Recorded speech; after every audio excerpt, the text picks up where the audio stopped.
like to ensure that your microphones are activated each time that you speak to maintain clarity for the record, for those joining us remotely, and for everyone here in the room. The invocation today will be provided by Westwood Baptist Minister of Music, Matt Parks. Pledge of Allegiance by Commissioner Denny Collins. Please stand.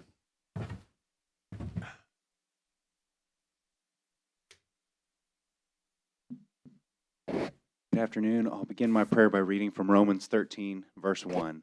Let every person be subject to the governing authorities, for there is no authority except from God, and those that exist have been instituted by God. Will you pray with me? Father God, thank you for the leadership that you've brought to our city of Cleveland, Tennessee, God. We recognize that all these people in authority over our governance are under your authority, God, and you have put them in the place that you've put them for your glory.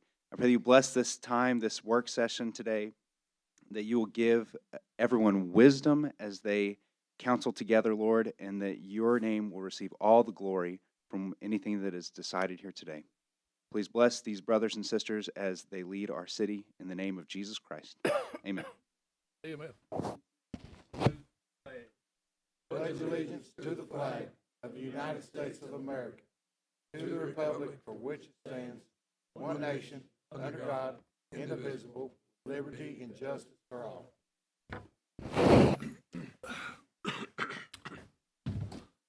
Thank you very much. We'll now go to the mayor for the report from the county mayor. Mayor Davis, please.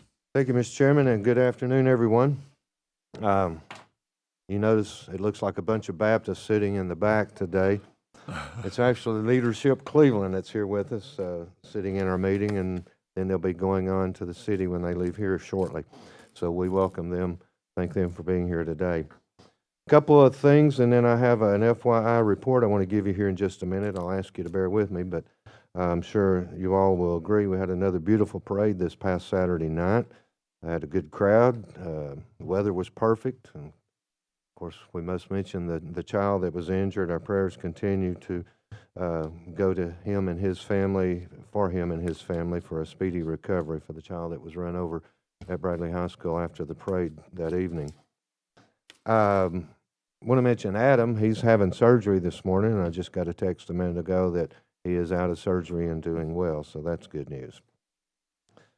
Something that I'm going to talk about, some of you may not even want to hear, but you're going to hear it anyway, because I'm going to FYI everybody on what some of the changes that I've made at the fire department as far as salaries recently, to bring everyone up to speed. You know, we began to look at potential savings from all of the vacancies that we were told they had out there. We've heard for several months they had 6 vacancies. After further studying, there were 4 vacancies as of today, 2 that go back to July, 2 that became effective in September. One of them was a retirement. But so as of today, there are 4 vacancies, and there are 2 more that are coming January the 1st. So come January the 1st, we'll have 6 vacancies. Why am I going through all of that? Because when you start looking at how much are you saving in salaries because of vacancies, you got to know when they became vacant. So what it amounts to is we have 2 salaries that have been vacant for 7 months going through January. We have 2 salaries that are vacant for 4 months, and 2 that will be vacant in January for 1 month. A total savings of approximately $76,000. So I've taken that amount and increased the 6 that were at 38. By the way, that's 38,474, not 38. But the 6 that were at 38,474 are now at 41,000. That's a almost $2,600 increase, or about a 6% increase in addition to the July 1st percentage that you all approved. The next 6 that were at 39,615 are now at 41,615. The next 15 that were at 40,816 are now at 42,316. Why so many changes? Because you can't do one, you can't bump people ahead of people. So with those 3 changes, that leaves 40 people, which there's 40, 55, and 12, 67 employees. So keep in mind, 38,474 went to 41,000, 39,615 have gone to 41,615, 4816 have gone to 42,316, and the other 40 have been given $1,000 each increase in their salary. All of these increases went into effect last Monday, December the 1st. So they're already in effect and will be on their payroll that comes out this week. These salary adjustments are being done within the existing budget. As I explained, that's taking vacancy savings, converting it to cash, and redistributing it as salary increases to everyone else in the department. So therefore, no commission action is needed because it is, every bit of it is changes within the existing budget. But I do want to mention, any further adjustments will have to occur at budget time.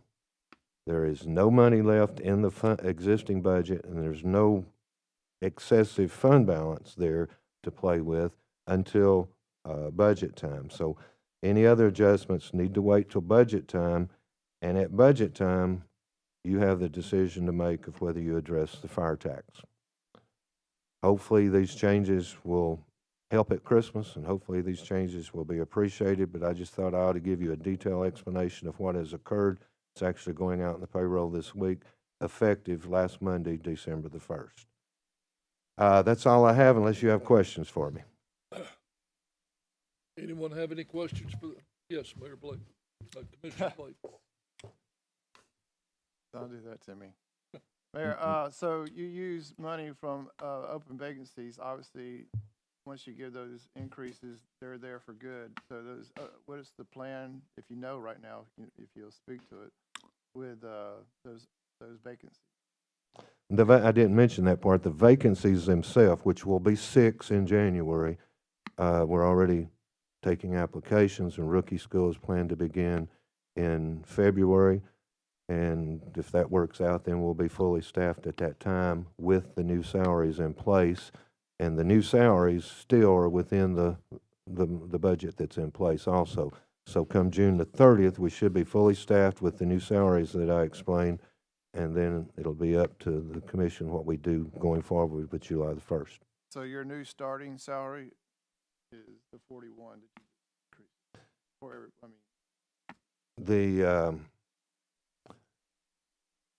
The lowest paid salary today is $41,000. The people starting in February, you're asking a hypothetical. They're on training pay there for a few weeks, but once they become firemen, probably in February, March, April, probably sometime in May, their salary would be $40,474 with that same increase that the others got. So starting in May, once they're assigned to a truck. Thank you, Mayor. Does that make sense? I didn't mean to leave that part out, but yes. And that's all done with the vacancies, knowing what we know of the 6 effective. You know, what it is, January the 1st, we have one leaving to go to the ambulance service, and we have one that is, because of medical reasons, it's been gone for a long time, but is, I think, converting it to a retirement January the 1st. Anyone else? Over here. Go ahead, sir. Mayor, I think that's going to make a lot of people happy that this season, especially time of the year. However, I do have another question. It's a little off subject. I was asked the question the other day, and I'm wondering myself. I remember that during our meetings that we had during this ad hoc committee about the fire trucks that's being toned out, it was your idea. Actually, it was a great idea about these local departments that are close to city limits being able to go to city residents close to it. Have we heard anything from the city about setting up another committee meeting about to touch on that and find out what they're... No, and I think someone's going to mention it in relation to the contiguous motions that'll be put on the agenda next week. Seth is here today. Seth, if you would you please go back to the city? What he's referring to is there's a fire tax committee that looked at the urban fringe question, and they also had a question of, I have recommended that the closest station be toned out to cover the fire. For example, our station on at Fish Creek would be toned out to cover Mayor Brooks's fire that's 100 yards away. Right now, that's not possible. That needs to be corrected, but this committee is supposed to be looking at it. Would you ask that someone get that committee reconvened and back in place so they can make a recommendation back. There's getting to be more and more of these situations, and I use the city mayor as an example. You can throw a rock and hit the county fire station, but yet right now, the city fire is the one that's toned out, and it should be closest station toned out, in my opinion, and it works both ways.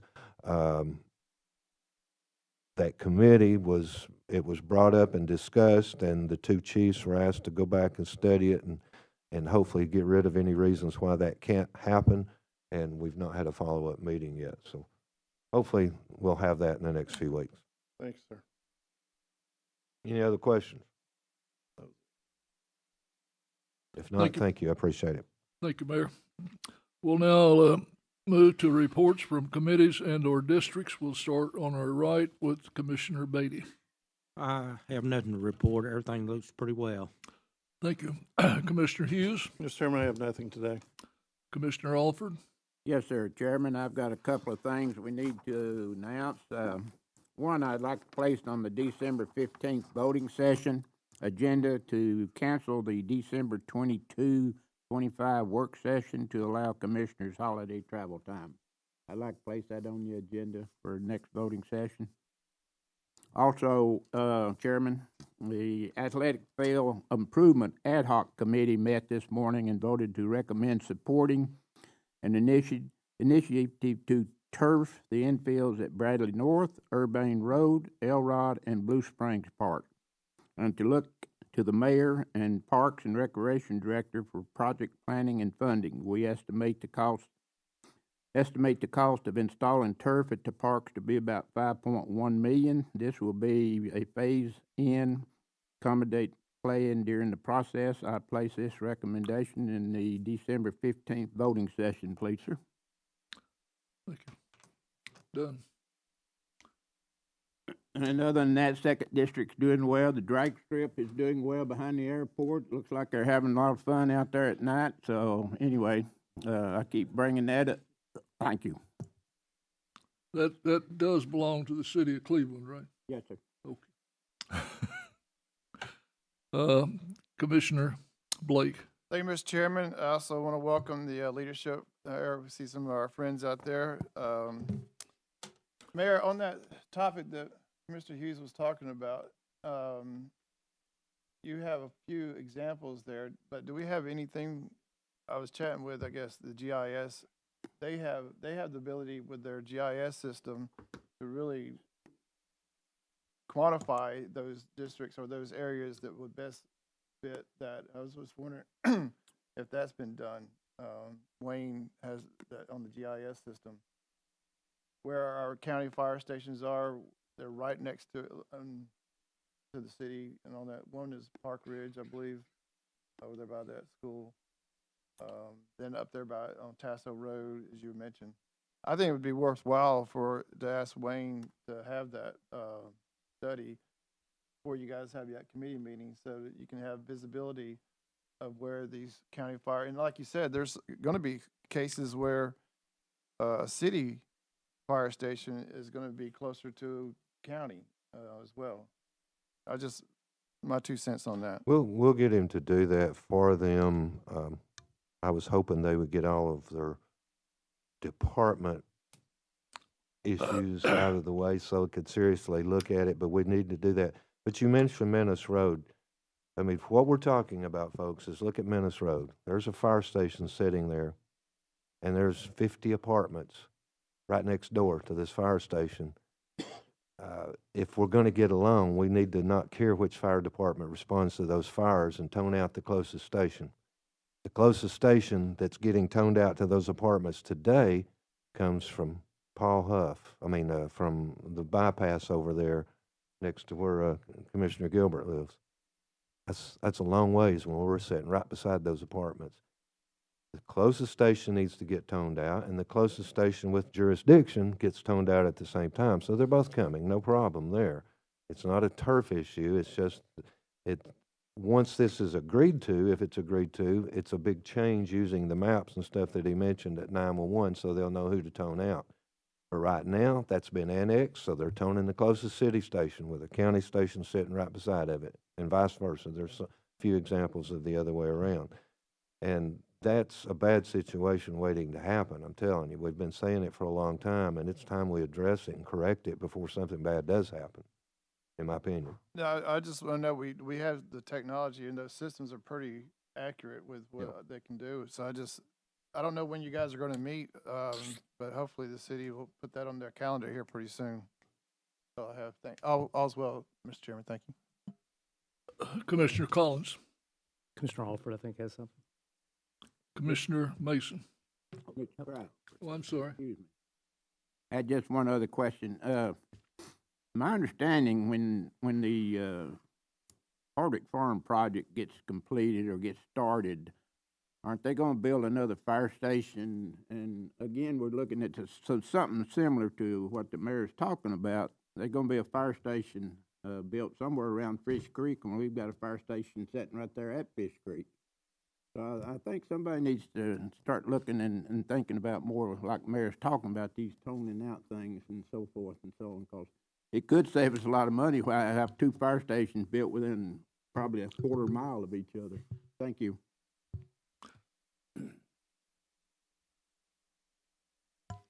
Commissioner Collins. Thank you, Mr. Chairman. The Legal and Legislative Committee met last week, voted on several recommendations. First of all, I want to express my appreciation to that committee and its members and their discussion during our time together. It's not always easy to arrive at a decision, but they're incredibly engaging and respectful of other points of view, so I just want to say thank you to them publicly. First, the committee voted unanimously to recommend that all payment in lieu of taxes, known as pilot agreements, and tax increment financing, known as TIF agreements, be required to go through 2 work sessions prior to a commission vote.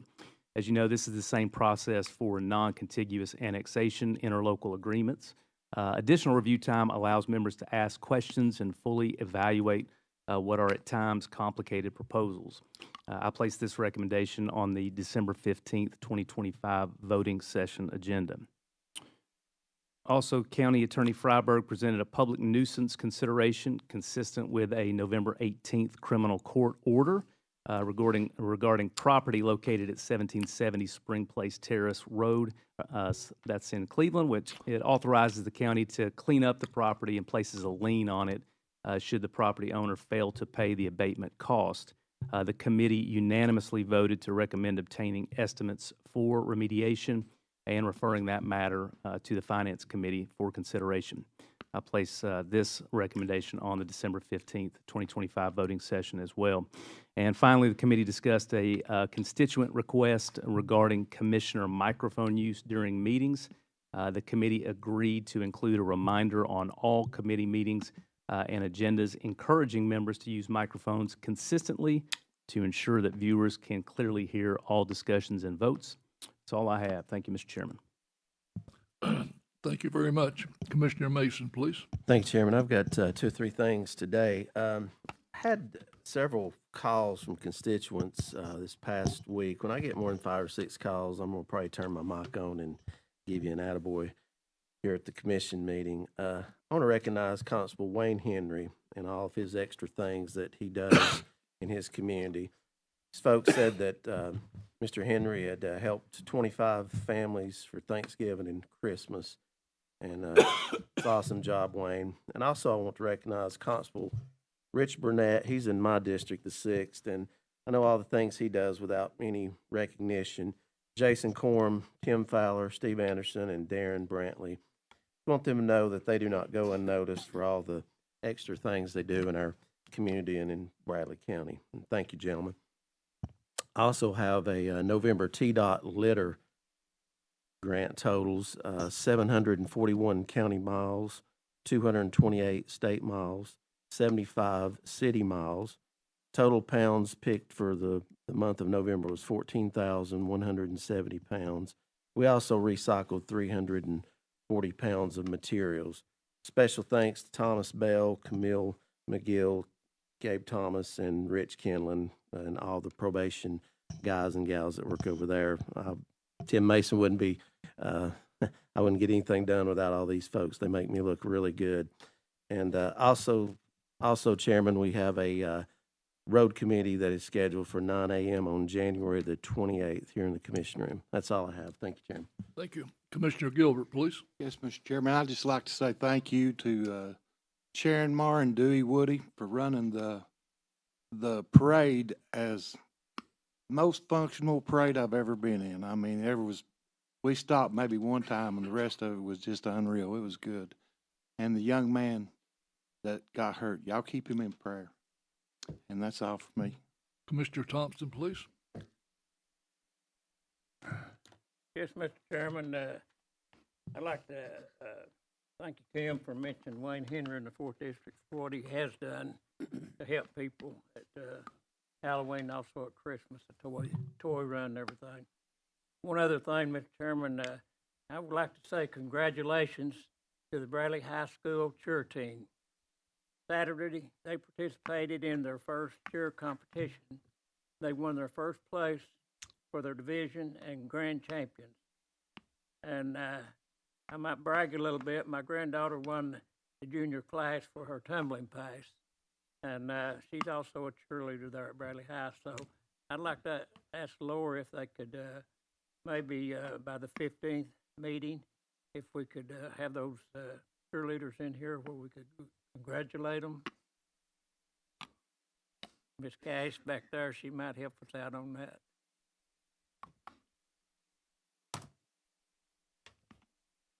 That's all I have, Mr. Chairman. Thank you very much.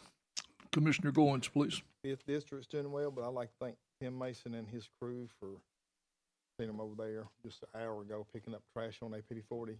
Wind chill was 36 degrees. I just want to say I appreciate that. It makes a big difference. Thank you. That's all I have. Commissioner Ledford, please. Thank you, Mr. Chairman. Only thing I have, I want to wish my 40-year-old son happy birthday on December the 10th. I would like to make a comment about Commissioner Bill Winters. I met Bill first. I know he's retiring soon, so that's the reason I'm going to say a few words about Bill. I met Bill in 2014 in an election. I was going through an election. I think that was his beginning in 2014. I met him at the Ball-Headed Bistro. I thought, oh, Lord, here's another principal school teacher. But over the years, sitting here, running for office, met Bill, and the integrity of Bill Winters is phenomenal. The knowledge, I counted a great honor when I got elected in 22 to be able to go to each and every one of you all for advice, to talk to you about different things. But Bill was different because when he spoke to you about something, you knew that he had thought about it, had concentrated on it, and knew exactly the path that he thought that it needed to be, whether you agreed with him or not. But I just want to thank Bill Winters for all the encouragement that he's given me. He's never downplayed me on anything I've ever done or said. It's always been encouragement. So having a commissioner like Bill Winters up here to look to, like I do the older ones, like Louis, for instance. I love Louis no matter what. I didn't say old ones, but anyway, and Chairman Cry, the knowledge that these guys have, I appreciate them. And the young ones, like Mike Hughes, for instance. But anyway, I just want to thank Bill for the role model that you have set for me, and I appreciate you, and I will miss you, but of course I know we got till September, so I appreciate you, Bill. Thank you. That's all I have, Mr. Chairman. Thank you. Commissioner Rogers, please. Thank you, Mr. Chairman. I'm also thankful for all the old ones up here as well, being the youngest one up here. So, the Empty Stocking Fund is currently going on, and Mix 104.1 puts that on along with Miss Brenda Lawson and many other people in our community. I know Dr. Cash guest host today. So I just want to encourage everyone in our community, whether you can give $1 or $5, 10 or 100, whatever it is, to reach out during 7 o'clock to 9 o'clock, or really in the morning, or really any time during the day, to Mix and to the studio there, and to be able to give. And thank you to all that do. Mr. Chairman, this past week, I received a lot of phone calls about some incidents that were happening at Bradley Central High School. I just want to say thank you to Dr. Cash and her team and Patrick Spangler for how they got information out and put information out and communicated clearly to parents and to students and for all that they did with the events that were happening this week. And so I just did want to say thank you. Other than that, the 7th District's doing well. Thanks. Commissioner Winters, please. Thank you, Mr. Chairman. 7th District is doing well. I want to say that as a county commissioner in a city district, I really appreciate the association I have with Tom Cassida and the work that we've been able to do together for the benefits of county residents that live in the city. The work that they do with leaf management, the work they do with the new highway that's come through and our residents in these subdivisions that have to inherit all of this adjustment. The city has really been very supportive of all of us. At this time of year, we're really looking at what's really important in our lives and look at what gifts we're going to get at Christmas.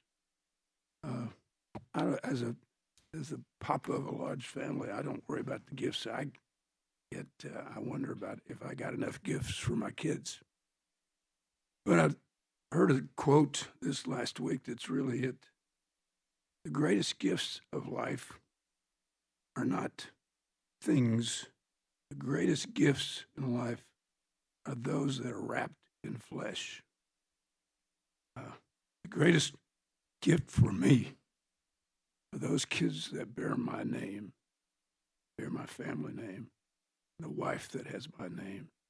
The greatest gift that we have are those that are around us.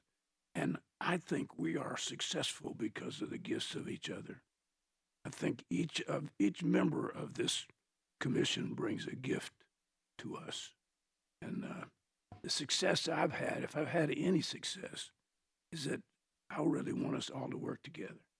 That's been a goal for me. I am leaving, and I'm leaving by choice. I'm leaving. My 7th District has been real kind to me. Let me stay 4 terms, and I think I might have 5. I want to give 100% in this stage of my life. I'm realizing that I'm not part of the young people anymore. This group. I came in as a young person, and I'm going to leave as a little older. But let's remember at this point, my youngest, one of my granddaughters just turned 17 this past week. That's a big number for me. See her 17. I want to see her when she's married and has kids. I can see those grandkids. That's important. But let us remember, and thanks for the kind words to me, but that can go to each one of us in this group here today. You sacrifice and you give for the public. But the greatest gifts that we have, those that are wrapped in flesh, that live at our homes, and go to church with us, and that we meet in the community. And it's been great for me. So Merry Christmas to all. 7th District's in good shape. Is that it? Thank you. We'll move along now to the agenda items. Agenda item A, Commissioner Josh Rogers. Thank you, Mr. Chairman. This is a resolution authorizing Bradley County Mayor to enter into an annexation interlocal agreement between the City of Cleveland and Bradley County regarding the non-contiguous annexation of approximately 0.34 acres of property on Strawberry Lane currently owned by Daniel L. Smith and further identified as map and parcel 058B C 007.00. You can see this on pages 3 and 4. I ask this be placed on next week's voting session. Thank you. Agenda item B, Commissioner Josh Rogers. Thank you, Mr. Chairman. This is another resolution authorizing Bradley County Mayor to enter into an annexation interlocal agreement between the City of Cleveland and Bradley County regarding the non-contiguous annexation of approximately 5.8 acres of property on Frontage Road currently owned by Bruner One LLC and further identified as map and parcel number 014055.00 and 014056.00 You can see this on pages 5 and 6 of your agenda packet. I ask that this be placed on next week's voting session as well. Thank you. We'll now go to communications from the audience. Chairperson will recognize and allow up to 5 minutes for anyone wishing to speak. Speakers must identify themselves for the record and address their comments to the commission as a whole. Is there anyone that would like to speak? No one would like to speak. We'll now move to the next meeting. Is the voting session Monday, December the 15th at 12 o'clock here at the courthouse. Chamber coffee tomorrow at 8 a.m. Life Care Centers of America. We are adjourned.